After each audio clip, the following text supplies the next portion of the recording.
Welcome back to my YouTube channel. और आज मैं एक बार फिर से हाजिर हूँ एक नई कंटेंट के साथ।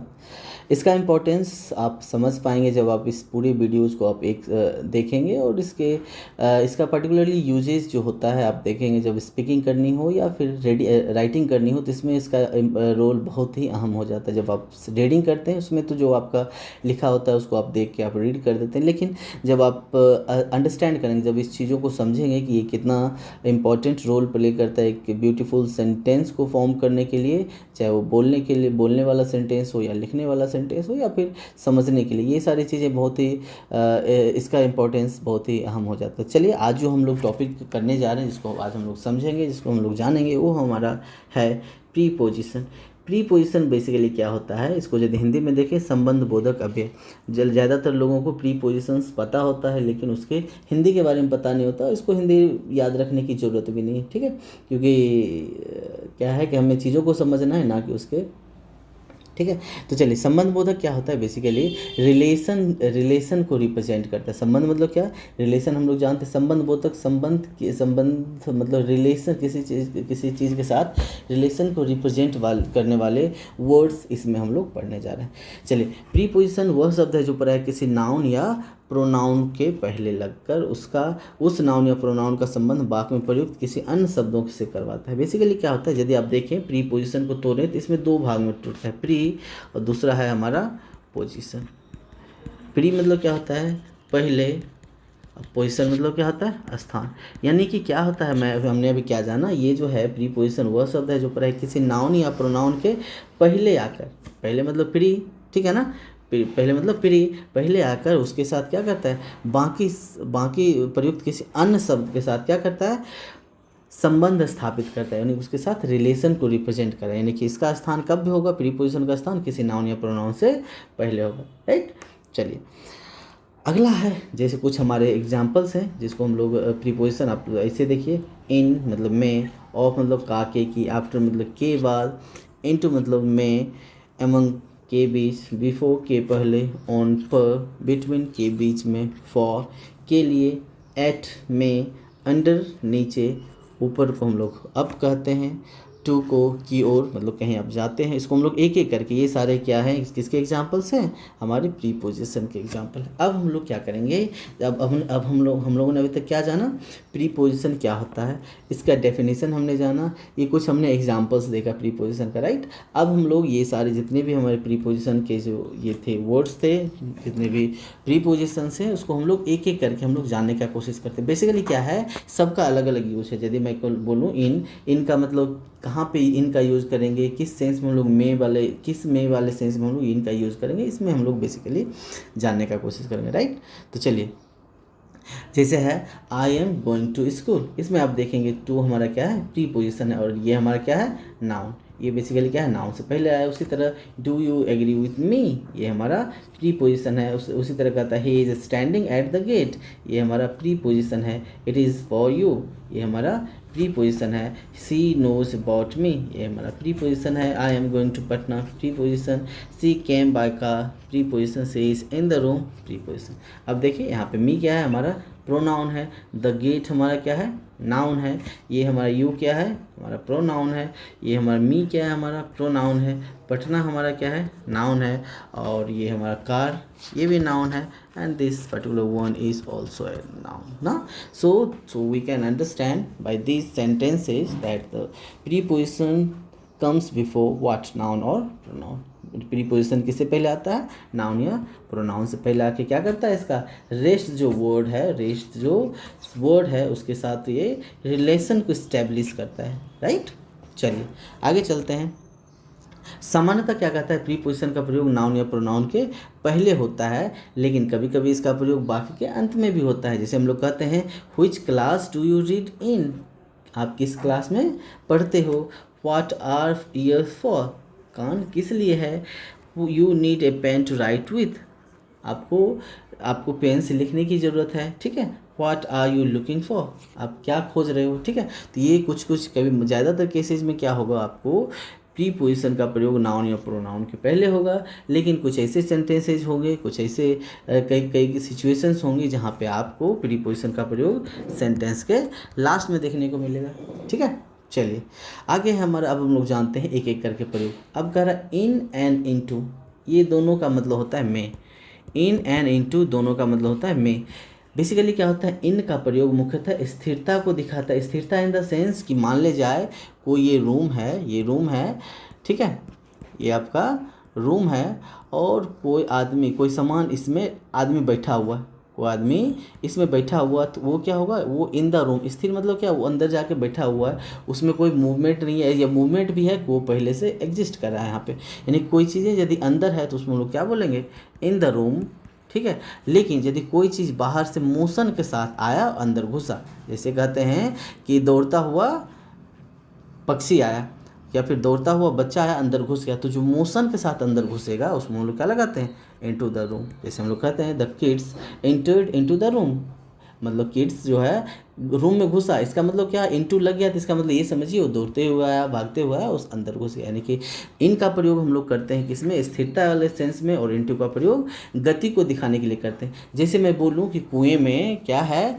मेढक है, कुएं में मेढक है, तो ये क्या होगा, इन इन इन इन वेल होगा ना। कुएं में यदि मेढक है तो उसमें हम लोग इन का प्रयोग करेंगे। लेकिन जैसे कहते हैं कि कुएं में मेढक कूद गया, जंप करके अंदर गया, तो इसमें हम लोग क्या लगाएंगे, इनटू। यानी कि दोनों का मतलब होता है में, लेकिन एक मोशन के साथ होता है तो हम लोग इनटू लगाएंगे, और स्थिरता का दिखाने वाला हम लोग इन लगाएंगे। देखिए हमारे कुछ examples, I am in my room, मैं अपने रूम में हूँ, इसका मतलब मैं पहले से हूँ या स्थिर हूँ, ठीक है। ए frog lived in the wall, मतलब कि मेढक कहाँ रहता है, कुएं में रहता है। ए फ्रॉग जम्प्ड इनटू मतलब बाहर से कूदा उसमें, यानी कि उसमें क्या था, मोशन था, चाल था। और जब हमने क्या बताया, किसी गति के साथ किसी चीज़ में घुसना होता है, इन में का प्रयोग होता है, तो उसमें हम लोग इनटू का प्रयोग करते हैं। Likewise a car entered into my house, कर एक कार नहीं, कार हो, a car entered into my room, into my house, एक कार, एक क्या हुआ, मेरे घर में घुस गया। इसका मतलब क्या हुआ, चलते हुए घुसा, रनिंग कार उसके घर में घुस गया, तो इसलिए हमने क्या लगा, इनटू का प्रयोग किया, क्योंकि मोशन का यूज हुआ, मोशन को रिप्रेजेंट कर रहा है। A fly dropped into my cup of tea, एक मक्खी क्या हुआ, मेरे चाय वाले कप में गिर गई। यानी कि क्या हुआ, मोशन के साथ उस कप में आई होगी, राइट। इस कप में वो जो मक्खी है मोशन के साथ आए होगी, इसलिए इसमें हमने क्या लगाया, इनटू का प्रयोग किया, ठीक है।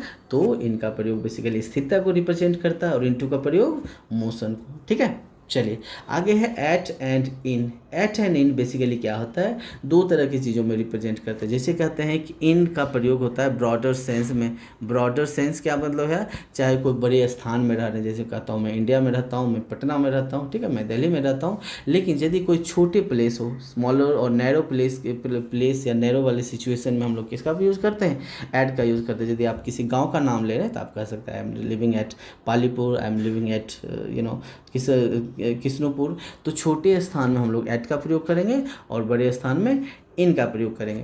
तो ऐट रिलेटेड दोनों का मतलब क्या होता है, मैं कहता है मैं पटना में रहता हूँ, मैं हसनपुर में रहता हूँ, मैं पटना इंडिया में रहता हूँ, मैं विजयपुर में रहता हूँ। तो ये सारे इसका यूज हम लोग ब्रॉडर सेंस में और इसका हम लोग नैरो सेंस में। जैसे मैं बोलूँ, जैसे ऐट का प्रयोग छोटे सीमा या स्थान के लिए किया जाता है, जबकि इनका प्रयोग ब्रॉडर सीमा स्थान। अच्छा, इसमें समय का भी प्रयोग होता है। जैसे ब्रॉडर समय का क्या होता है, इन द मॉर्निंग, राइट। और यदि in the morning, in the evening क्या होता है, मॉर्निंग और इवनिंग क्या कहते हैं, ब्रॉडर सेंस है। यदि मैं बोलूँ मॉर्निंग, तो यदि आप कहते हैं कि गुड मॉर्निंग का प्रयोग आप कब से करते हैं, यदि मैं बोलूँ 4 बजे से, या फिर 4 बजे सुबह से लेकर 3 बजे सुबह से लेकर आप 12 बजे दिन तक बोलते हैं, तो ये क्या है, ब्रॉडर सेंस में। लेकिन एट का प्रयोग जब हम लोग करेंगे, जैसे एट 5 o'clock, मतलब किसी पर्टिकुलर टाइम को प्रेजेंट करने के लिए हम लोग एट का प्रयोग करते हैं। At 5 o'clock, at 8 o'clock, at noon, right. तो इस तरह नून का क्या होता है, एट नून हम लोग कहते हैं, ठीक है। एट नून, इन द नून, दोनों का प्रयोग होता है। नून का प्रयोग मतलब दोपहर का पर्टिकुलर छोटा सा मोमेंट होता है, जब हम लोग कहते हैं एग्जैक्ट 12 बजे हो, उसको हम लोग नून रिप्रेजेंट करते हैं, इसलिए उसको एट का प्रयोग उसमें कर सकते हैं, राइट। कुछ एग्जांपल्स देख लेते हैं, आपका क्लियर हो पाएगा सही से। जैसे मैं कहता हूँ I live at Kankarbagh. Kankarbagh basically क्या है, एक पटना का छोटा सा पार्ट है, इसलिए हमने क्या लगाया, एट लगाया। लेकिन यदि हमें यहाँ पे पटना लिखना रहता, पटना का एरिया बड़ा है, तो इसलिए हम यहाँ पे क्या लिखते हैं, इन का प्रयोग करते हैं। तो एट का प्रयोग छोटे से जगह के लिए और इन का प्रयोग बड़े से जगह के लिए। जैसे मैं कहता हूँ आई लिव इन पटना, ये तो हो गया। सी केम एट 8 o'clock, वह 8 बजे आया, यानी कि ये एक छोटे से नैरो, मतलब एक छोटा सा क्या कहता है, छोटे से टाइम को रिप्रेजेंट कर रहा है, इसलिए इसको हम लोग क्या लगाते हैं, इसमें हम एट लगाया। और सी कैम इन द मॉर्निंग, हमने क्या किया, एक ब्रॉडर सेंस में जब यूज़ करेंगे हम लोग इन का प्रयोग करेंगे, राइट। तो हमने एट और इन का प्रयोग छोटे से जगह के लिए हम लोग एट का प्रयोग, छोटे से जगह या छोटे से समय के लिए हम लोग एट का यूज़ करेंगे, और बड़े से जगह या बड़े से समय के लिए हम लोग इन का यूज़ करेंगे, राइट। चलिए आगे हमारा on and over. On and over, इसका भी यूज़ बहुत ही इंपॉर्टेंट अहम रोल प्ले करता है। ऑन क्या होता है, ऑन का मतलब होता है ऊपर, राइट। और ओवर का क्या मतलब होता है, इसका भी मतलब ऊपर होता है, लेकिन दोनों में छोटा सा अंतर है। यदि मान ले जाए ये आपका टेबल है, ठीक है, ये टेबल है आपका, और इस पर कुछ किताबें रखी हुई है, राइट, इस पर आपको किताबें रखी हुई है, तो ये हम लोग क्या कहेंगे, ये आपका मान लीजिए किताबें रखा हुआ है, ये हम लोग क्या कहेंगे, ऑन द टेबल। ये यदि सरफेस को, कोई भी सब्सटेंस है, वो यदि चीज़ें सरफेस को टच कर रहा है तो हम लोग क्या कहेंगे, ऑन का प्रयोग करेंगे। और कोई भी चीज़ें, मान लीजिए ये आपका रूफ है, छत है, आप नीचे करें तो ये आपका क्या हो जाएगा, ओवर हो जाएगा। लेकिन ये क्या कर रहा है, ये आपके ऊपर है, लेकिन ये आपके सर को या फिर जो भी चीज़ें हैं उसको टच नहीं कर रहा है, यानी कि जब नहीं करने वाले सेंस होगा तो उसमें हम लोग ओवर लगाएंगे, और जब टच करने वाला सेंस होगा तो हम लोग ऑन का प्रयोग करेंगे, ठीक है। देखते हैं हमारे जब कोई वस्तु किसी दूसरे वस्तु के ऊपर रखा हो लेकिन उसमें सटा हुआ हो, तो उस स्थिति में हम लोग ऑन का प्रयोग करते हैं, लेकिन यदि वह सटा हुआ नहीं हो तो उसके ऊपर हम लोग ओवर का प्रयोग करते हैं। कुछ एग्जाम्पल देखते हैं। My book is on the table, मेरा किताब कहाँ पे है, टेबल पे है। तो मैंने ये बताया कि किताब कहाँ है, टेबल से सटा हुआ थी है, इसको इसलिए हमने यहाँ पे ऑन का प्रयोग किया। और दूसरा था laptop is on the bed, laptop bed पे है क्योंकि वो सटा होगा बेड से। उसी तरह ए fan is over my head, एक क्या है, फैन जो है, पंखा है, मेरे सर के ऊपर है, मेरे ऊपर है, यानी कि सर में सटा हुआ नहीं है, ठीक है ना, हमारे सर में सटा हुआ नहीं है, तो इसलिए हमने यहाँ पे ओवर का यूज़ किया। दूसरा है the roof of the building is over my head, घर का जो छत है मेरे सर के ऊपर है, यानी कि वो सटा हुआ नहीं, यानी कि ऑन का प्रयोग हम लोग सटे हुए के सेंस में करेंगे, और ओवर का प्रयोग जब सटा नहीं हो लेकिन ऊपर दिखाता हो, राइट। अगला है ऑन एंड ओवर, ये तो हो गया। अच्छा, ऑन का प्रयोग हम लोग, अच्छा इसका प्रयोग एक और सेंस में करते हैं। यदि ऑन का प्रयोग हम लोग कहते हैं महीने या दिन के साथ भी करते हैं, और ओवर का प्रयोग उम्र बताने के लिए कहते हैं। जैसे कहते हैं I will come on Monday, मैं मंडे को आऊँगा। I will go on Monday, मैं मंडे को जाऊँगा, ठीक है। मैं जून में आऊँगा, I will come on June, right. तो महीने या दिन के साथ में हम लोग ऑन का प्रयोग करते हैं, लेकिन ओवर का प्रयोग करते हैं उम्र का प्रयोग, उम्र बताने के। जैसे कहता हूँ मैं उसकी उम्र 40 साल से ज़्यादा है, तो हिज एज क्या कहते हैं, ओवर 40, है ना।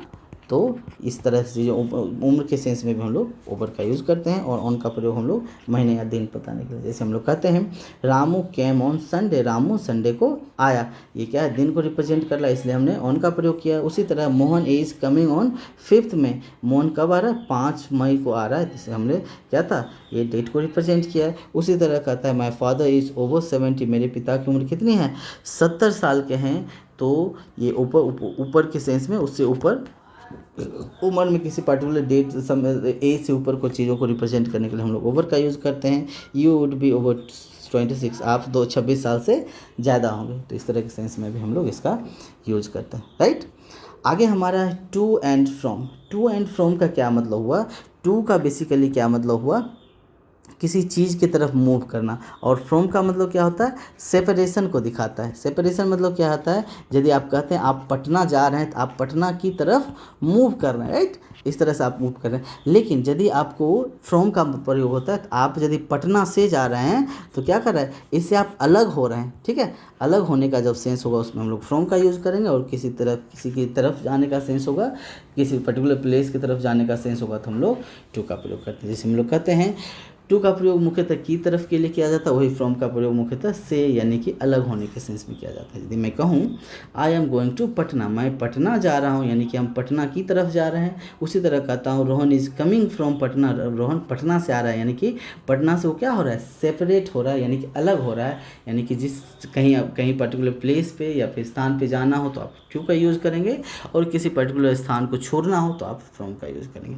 अगला देखिए, Ram is going to Shyam, Ram Shyam के पास जा रहा है, श्याम की तरफ जा रहा है। उसी तरह कहते हैं सी केम फ्रॉम दिल्ली, वह दिल्ली से आई, तो ये फ्रॉम का क्या है, दिल्ली से सेपरेशन का सेंस दे रहा है, राइट।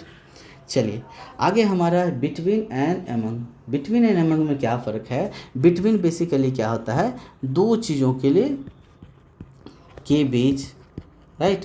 एमंग भी क्या होता है हमारा, दोनों का मतलब क्या होता है, के बीच। लेकिन दोनों में क्या फ़र्क है, यदि दो चीज़ों के बीच को रिप्रेजेंट करना है तो उसमें हम लोग क्या कर लगाएंगे, बिटवीन का प्रयोग करेंगे, और एमंग का प्रयोग मोर देन टू से। जब दो से ज़्यादा के चीज़ों को रिप्रेजेंट करना है तो उसमें हम लोग एमंग का प्रयोग करेंगे, और दो के प्रयोग में हम लोग बिटवीन का यूज़ करेंगे। यदि मैं कहता हूँ, जैसे कह रखा है बिटवीन का प्रयोग दो लोगों के बीच में संबंध बताने के लिए होता है, दो लोगों दो वस्तु जो भी होगा, और दो से ज़्यादा के भाव को रिप्रेजेंट करने के लिए हम लोग एमंग का प्रयोग करते हैं। जैसे मैं कहता हूँ distribute it between Mohan and Sohan, कह रहा है इसे मोहन और सोहन के बीच बांटो। तो मोहन और सोहन में कितने आदमी हैं, there are two people here ना, that is why we use here between, right. Since here if you see there are only two person there, in that situation we can use between. And if a situation where the people or things are more than two, then we will have to use among in place of between। यानी कि जहाँ पे दो लोगों का बोध होगा उसमें हम लोग दो बिटवीन का यूज़ करेंगे, और जहाँ से दो से ज़्यादा का यूज़ होगा उसमें हम लोग एमंग का यूज़ करेंगे। आगे देखते हैं, between Ramu and Raju, Raju is Elder, between Ramu and Raju यानी दो लोगों का हुआ, इसलिए हमने बिटवीन का यूज़ किया। और तीसरा देखते हैं distribute it among the boys, इसे लड़कों में बांट दो। मतलब क्या, लड़के कितने से, दो से ज़्यादा का सेंस होगा, इसीलिए यहाँ पे हमने अमंग का यूज़ किया। यदि दो रहता तो हमें क्या करना था, बिटवीन का यूज़ करना था, राइट। अगला है Raju is the best student among 100 students, 100 विद्यार्थी में से राजू सबसे अच्छा है। तो अमंग का यूज़ हमने क्यों किया, क्योंकि यहाँ पे विद्यार्थी की संख्या कितना, दो से ज़्यादा है। यानी कि जब किसी दो वाली चीज़ों से दो चीज़ों का, वस्तुओं का, व्यक्ति का मतलब संबंध स्थापित करने का सेंस होगा तो उसमें हम लोग बिटवीन का यूज़ करेंगे, और यदि दो से ज़्यादा हुआ तो हम लोग एमंग का यूज़ करेंगे, ठीक है ना। चलिए अब कहता है सिंस और फॉर। सिंस का प्रयोग क्या होता है, हम लोग टेंस टूल्स में पढ़े होंगे, शायद आप लोगों को ध्यान भी होगा। सिंस का प्रयोग होता है basically point of time. Point of time मतलब क्या होता है, एकदम एग्जैक्ट पॉइंट का बात करता है। पीरियड ऑफ टाइम में क्या होता है, पीरियड ऑफ टाइम में क्या होता है, अवधि को बताता है, राइट। अवधि मतलब क्या, अवधि मतलब कहते हैं 2 दिन, 4 दिन, 2 घंटा, 5 घंटा, 7 महीने, 12 महीने। तो अवधि मतलब क्या है, जिसमें अवधि यानी कि किसी पर्टिकुलर मतलब किसी एक समय को रिप्रेजेंट करता है। लेकिन जब आप सिंस का प्रयोग करेंगे एक पॉइंट ऑफ टाइम, जैसे बोला सुबह में 8 बजे मंडे को, जून को 1998 को, यानी कि एक पर्टिकुलर मोमेंट का, पर्टिकुलर पॉइंट का जब बात करेंगे उसमें हम लोग सिंस का प्रयोग करेंगे, और फॉर का प्रयोग हम लोग पीरियड के लिए करेंगे। इसमें अवधि को बताता हूँ। जैसे हम लोग देखते हैं यहाँ तो ये पॉइंट ऑफ टाइम हम लोग अभी समझ गए। पीरियड ऑफ, जैसे मैं कहता हूँ she has been sleeping since morning, वह सुबह से क्या है, सो रही है। सिंस हम लोग लगाए किस लिए, क्योंकि मॉर्निंग का सेंस दे रहे हैं, यानी कि ये पॉइंट ऑफ टाइम है। लेकिन यदि मैं बोलूँ she has been sleeping for 8 hours, वो 8 घंटे से सो रही है। 8 घंटा मतलब क्या, ये अवधि को रिप्रेजेंट कर रहा है, इसलिए हमने यहाँ पे फॉर का प्रयोग किया। दूसरा है Virat has been playing since 2008, Virat कब से खेल रहा है, 2008 से खेल रहा है। ये हमारा पॉइंट ऑफ टाइम है, इसलिए हमने यहाँ पे सिंस का यूज़ किया। उसी तरह यदि मैं कहता हूँ Virat has been playing for 15 years, 15 years यहाँ पे क्या है, हमारा पीरियड को रिप्रेजेंट कर रहा है, इसलिए हमने क्या लिखा यहाँ पे, फॉर का प्रयोग किया, राइट। तो सिंस और फॉर में ये बेसिक अंतर था। अगला हमारा है अंडर। अंडर मतलब नीचे, अंडर मतलब के नीचे। जैसे हमने कहा छत जो है हमारे सर के ऊपर है, तो हमने ओवर का यूज़ किया। लेकिन अंडर का प्रयोग जैसे कोई ऐसी चीज़ है, कोई चीज़ें ऐसे है तो यानी कि कोई चीज़ें जब नीचे हो, किसी चीज़ कोई वस्तु किसी चीज़ के नीचे है तो ये इसका यूज़ हम लोग कैसे करेंगे, अंडर के सेंस में करेंगे। यदि मैं कहता हूँ अंडर का प्रयोग नीचे के सेंस में होता है, किसी चीज़ के नीचे जो वस्तु छू नहीं रहा हो, ध्यान रखना है, छू नहीं रहा हो। यहाँ तो रखा हुआ ये किस मान लीजिए कवर है किसी चीज़ का और इसके नीचे उसका वस्तु है, तो हम लोग ये वस्तु को क्या कहेंगे, अंडर दिस वस्तु ना, अंडर दिस कवर। यानी कोई वस्तु यहाँ पर रखा, ये कवर है तो हम लोग कहें, जैसे मान लीजिए बुक है, book is under the cover, यानी कि अंडर का प्रयोग नीचे के सेंस में होगा, लेकिन उसमें क्या है, टच नहीं करता, वो जो ऊपर वाला चीज़ें हैं टच नहीं करता। जैसे मैं कहता हूँ अच्छा, इसमें उम्र के भी भाव में होता है, जैसे ओवर का प्रयोग उम्र के सेंस में होता था, इसमें भी उम्र के सेंस में हम लोग कहते हैं आपका उम्र 10 साल से नीचे होगा, यानी कि 10 के नीचे होगा, तो यानी कि 10 के नीचे, 50 के नीचे, उस तरह के सेंस में भी हम लोग अंडर का यूज करते हैं। जैसे मैं कहता हूँ the cat is under the table, बिल्ली क्या है, टेबल के नीचे है, इसका मतलब क्या, बिल्ली टेबल को छू नहीं रही है, राइट, या फिर टेबल बिल्ली को नहीं छू रहा है। यदि मैं कहता हूँ we are under the roof, हम लोग छत के नीचे हैं, यानी कि हम लोग का जो कोई भी पार्ट हमारे छत को छू नहीं रहा है। उसी तरह कहते हैं सी इज़ अंडर 60, उसकी एज कितनी है, उसकी उम्र 60 से नीचे है, ठीक है। दूसरा कहते हैं सोहन इज़ अंडर 45, सोहन का उम्र 45 से नीचे है। तो इस तरह के सेंस में हम लोग किसका यूज़ करेंगे, अंडर का यूज़ करेंगे, राइट। अगला हमारा है with and without. With and without यानी कि विथ मतलब होता है के साथ और विदाउट मतलब होता है के बिना। विथ मतलब के साथ और विदाउट मतलब के बिना, राइट। दोनों में क्या अंतर है, यदि मैं कहता हूँ कोई काम, यानी कि कोई काम किसी चीज़ के साथ कर, एक बात जान लीजिए, कोई चीज़ यदि आप कलम से लिख रहे हैं, चाकू से काट रहे हैं, कोई काम किसी चीज़ से करते हैं तो उसमें हम लोग विथ का प्रयोग करेंगे। और कोई काम किसी चीज़ के बिना करते हैं, जैसे आप कहते हो मैं चाकू के बिना मतलब सब्जी काट सकता हूँ, तो उसमें आप के बिना के सेंस में विदाउट का यूज़ कर सकते हैं। यदि मैं कहता हूँ हाँ, we can write with pen, हम लोग कलम से लिख सकते हैं। हमने क्या बोला, किसी चीज़ से आप कोई काम करें उसमें क्या लगाना है, विथ का प्रयोग करना है। तो हम लोग क्या कर सकते हैं, हम लोग कलम से लिख सकते हैं। तो कलम से हम लोग क्या कर सकते हैं, लिखने का काम कर सकते हैं, इसलिए हमने यहाँ पे विथ का प्रयोग किया। उसी तरह मैं कहता हूँ you can not swim without life jacket, आप लाइफ जैकेट के बिना तैर नहीं सकते हैं। तो के बिना के सेंस में हम लोग क्या यूज़ किया, विदाउट का यूज़ किया। उसी तरह हम लोग कहते हैं सी वॉज विदाउट मनी, वह बिना पैसे के था, यानी कि पैसे उसके पास नहीं थे, यानी कि बिना के सेंस में हम लोग विदाउट का यूज़ करते हैं। I want to live with you, मैं तुम्हारे साथ रह। और दूसरा क्या था, किसी चीज़ से काम करें या फिर किसी के साथ, यानी किसी के साथ आप रहना चाहते हैं, पर्टिकुलरली जब आप पर्सन टू पर्सन में होता है या फिर कोई वस्तु से वस्तु होता है, ठीक है। तो उस तरह के सेंस में हम लोग विथ का प्रयोग करते हैं, राइट। अगला हमारा है कि बाय मतलब क्या होता है, के द्वारा या फिर से। जैसे मैं कहता हूँ कोई काम आप मतलब कहते हैं कि कोई काम किसी के द्वारा किया गया है, ठीक है, कोई काम किसी के द्वारा किया। जैसे कहता हूँ आप राम के द्वारा पढ़ाए गए हो, आप राम के द्वारा पढ़ाए गए हो, तो वो द्वारा वाले सेंस में हम लोग क्या यूज़ करते हैं, बाय का यूज़ करते हैं। जैसे हम लोग कहते हैं दे केम बाय बस, वो किससे आया, बस से आया। यहाँ के से के सेंस में भी यूज़ होता है हमारा बाय का। He was beaten by Ram, Ramesh, वह रमेश के द्वारा क्या गया, मार खाया गया। तो यहाँ पे द्वारा का सेंस है।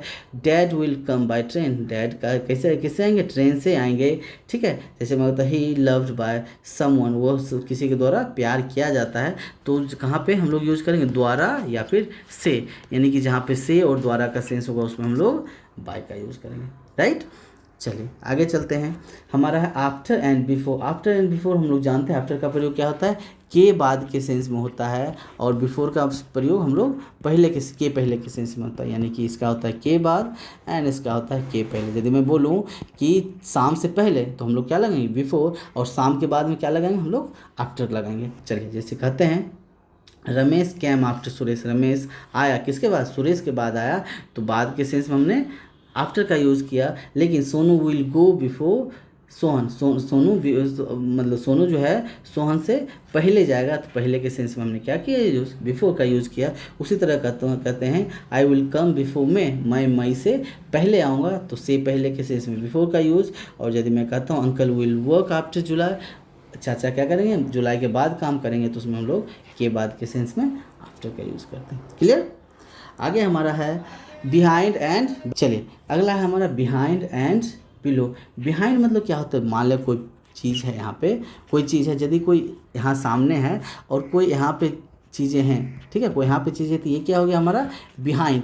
लेकिन कोई चीज़ें यहाँ के इसके जस्ट नीचे हैं तो इसके क्या हो गया हमारा बिलो। यानी कि बिहाइंड और बिलो में क्या फ़र्क है, कोई चीज़ जो आपके पीछे है जो दिखता नहीं दिखेगा उसको हम लोग कहेंगे बिहाइंड, लेकिन बिलो का प्रयोग करेंगे इसके जस्ट नीचे, हो सकता है दिखे भी या ना भी दिखे, राइट। बिहाइंड का अर्थ होता है के पीछे या फिर के पीछे, जबकि बिलो का अर्थ होता है नीचे।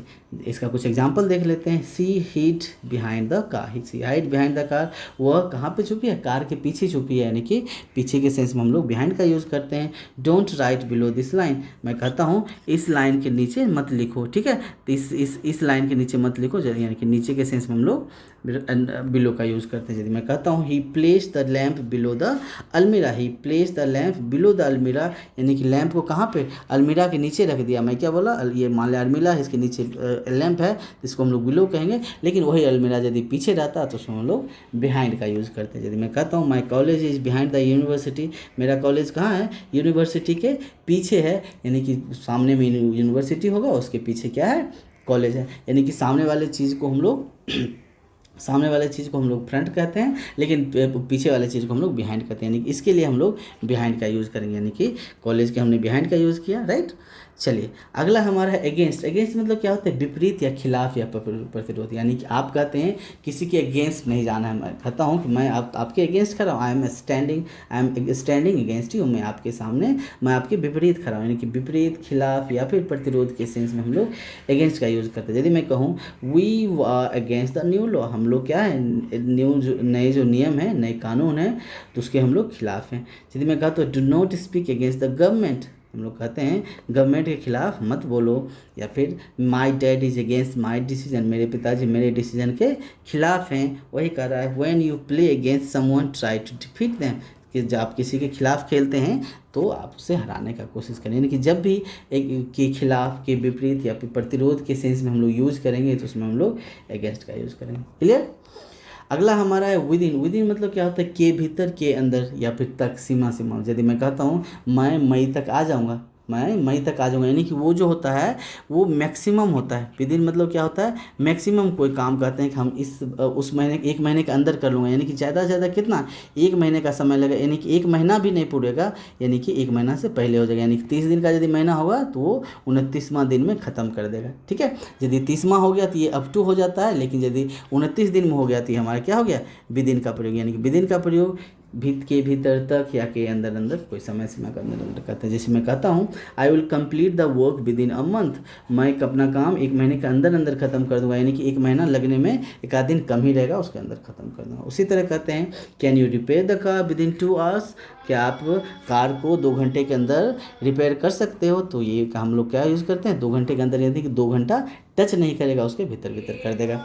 उसी तरह कहते हैं he will complete her task with in 2 hours, वह अपना काम 2 घंटे के अंदर अंदर कर लेगा, यानी कि 2 घंटा टच नहीं करेगा, राइट। यहाँ पे हम लोग विद इन का यूज़ करते हैं। उसी तरह कहते हैं Sohan is going to join the service within 3 month, Sohan 3 महीने के अंदर क्या कर रहा है, सर्विस ज्वाइन करने के लिए जा रहा है, यानी कि वो 3 महीना टच नहीं करेगा बल्कि उससे पहले कर लेगा, राइट। आगे हमारा है ऑफ का प्रयोग संबंध स्थापित करने के लिए कहते हैं। जैसे कहते हैं this is the leg of table, हम लोग पोजीशन पढ़े थे ना, पोजीशन वाला, यानी कि उसमें किसी मतलब आदमी के साथ हम एपोस्ट्रोफी या एपोस्ट्रोफी एस का प्रयोग करते थे, लेकिन यदि नॉन लिविंग थिंग है उसके साथ हम लोग ऑफ का प्रयोग करते थे। नॉन लिविंग के साथ साथ लिविंग भी हो तो उसके साथ हम लोग ऑफ का प्रयोग क्या होता है, रिलेशन रिप्रेजेंट करने के लिए, यानी पोजीशन रिलेशन रिप्रेजेंट करने के लिए करते थे। तो बस वही है यहाँ पे, this is the leg of the table, यह किसका टेबल, किसका है टांग, किसका पैर है, टेबल का पैर है, यानी कि का के सेंस में हम लोग इसका यूज़ करते हैं। उसी तरह कहते हैं he is member of our family, वो हमारे फैमिली का मेंबर है, तो का के सेंस में हम लोग इसका यूज़ करेंगे। She is member of our society, वो हमारे सोसाइटी का मेंबर है। उसी तरह कहते हैं it is of no use, इसका कोई प्रयोग नहीं है, तो इसका के सेंस में हम लोग ऑफ का यूज़ किए, राइट। अगला हमारा है फॉर मतलब बेसिकली क्या होता है, के लिए अवधि के लिए रिप्रेजेंट कर ले। अवधि के लिए हम लोग पहले कर चुके हैं सिंस और फॉर वाले जगह में, अब हम लोग के लिए, जैसे कहता हूँ कि मैं काम अपने भाई के लिए कर रहा हूँ, मैं काम कमाने के लिए कर रहा हूँ, तो वो जो के लिए का सेंस है वो उसमें हम लोग किसका यूज़ करते हैं, फॉर का यूज़ करते हैं। यदि मैं कहता हूँ I went there for summer vacation, मैं वहाँ समर वेकेशन के लिए, गर्मी की छुट्टी के लिए गया, तो हम लोग यहाँ पे के लिए के सेंस के लिए हम लोग फॉर का यूज़ करते हैं। उसी तरह मैं कहता हूँ I rented my car for the summer only, मैं अपना कार सिर्फ समर के लिए, गर्मियों के लिए ही रेंट पे डालता हूँ, तो के लिए का सेंस फॉर का प्रयोग करते हैं। He has been ill for 3 days, वो 3 दिनों से बीमार है, ये किसको रिप्रेजेंट कर रहा है? अवधि को। ये तो हम लोग पहले भी कर चुके हैं। दूसरा है he had been reading the newspaper for years, वो बरसों से क्या पढ़ रहा है? न्यूज़पेपर पढ़ रहा है। तो यहाँ पे हम लोग किसका यूज़ कर रहे हैं? अवधि के लिए हम लोग फॉर का यूज़ कर रहे हैं, राइट। तो फॉर का सेंस हमारा के लिए के सेंस में होता है, या फिर किसी अवधि या फिर हम लोग पीरियड ऑफ टाइम को रिप्रेजेंट करने के लिए करते हैं, राइट। अगला हमारा है अबाउट। अबाउट मतलब क्या होता है? के बारे में, यानी कि लगभग। कहते हैं मैं आई एम अबाउट 40, मैं लगभग 40 साल का हूँ। मैं कहता हूँ कि I the work is about to finish, का काम क्या है? ख़त्म होने वाला ही है, यानी कि लगभग के सेंस में हम लोग यूज़ करते हैं। या फिर I am talking about him, मैं उसके बारे में बोल रहा हूँ, तो के बारे के सेंस में भी हम लोग अबाउट का यूज़ करते हैं। जैसे मैं कहूँ I don't know about you, मैं आपके बारे में नहीं जानता हूँ, तो यहाँ पे किसका सेंस हुआ? के बारे में। और यदि मैं कहूँ इट इज़ अबाउट 8 o'clock, यह लगभग कितना बजा है? 8 बजा है, तो यहाँ पे हम लोग लगभग का सेंस है। यदि मैं कहूँ रमेश नोज अबाउट सुनीला, रमेश सुनीला के बारे में जानता है, तो यहाँ पे किसके सेंस में है? यहाँ के बारे के सेंस में है। उसी तरह मैं कहूँ I will take about half an hour to reach there, मैं लगभग आधा घंटा लूँगा वहाँ पहुँचने के लिए, तो इसमें हम लोग लगभग का यूज़ किए, लगभग को रिप्रेजेंट किया यहाँ पे अबाउट ना। चलिए अगला हमारा है एवब। एवब मतलब क्या था? ऊपर, ऊंचा। हम ओवर, अच्छा ओवर किया हमने, एवब नहीं किया। ओवर का प्रयोग क्या करता है कि ऊपर, हम लोग कहते हैं ऊपर के सेंस पे ओवर एंड एवब का मतलब वाइस वर्सा यूज़ करते हैं, यानी कि ओवर की जगह ऊपर का सॉरी एवब का यूज़ कर सकते हैं, एवब की जगह ऊपर का यूज़ कर सकते हैं। इसमें भी हमारा क्या होता है? ऊपर, इसका कहते हैं ही इज़ एवब 20, वो 30 साल से ऊपर है, यानी कि ओवर 20 या फिर एवब 20 दोनों हमारा चलेगा। यदि मैं कहता हूँ the plane is flying above the cloud, मतलब क्या है? प्लेन जो है बादल के ऊपर उड़ता है, तो ऊपर के सेंस में हमने क्या यूज़ किया?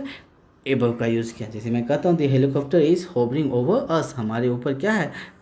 हेलीकॉप्टर क्या उड़ रहा है या फिर गरज रहा है, तो ओवर और एबव का मैंने क्या बताया? वाइस वर्सा यूज़ कर सकते हैं, right. He live at the above address, वो जो है एबव एड्रेस मतलब क्या? कोई एड्रेस यहाँ पे लिखा हुआ है और यहाँ पे लिखा हुआ वो रहता है ऊपर बताया एड्रेस पे, यानी कि ऊपर के सेंस में हम लोग एबव का यूज़ करते हैं, राइट। अगला हमारा है ओके।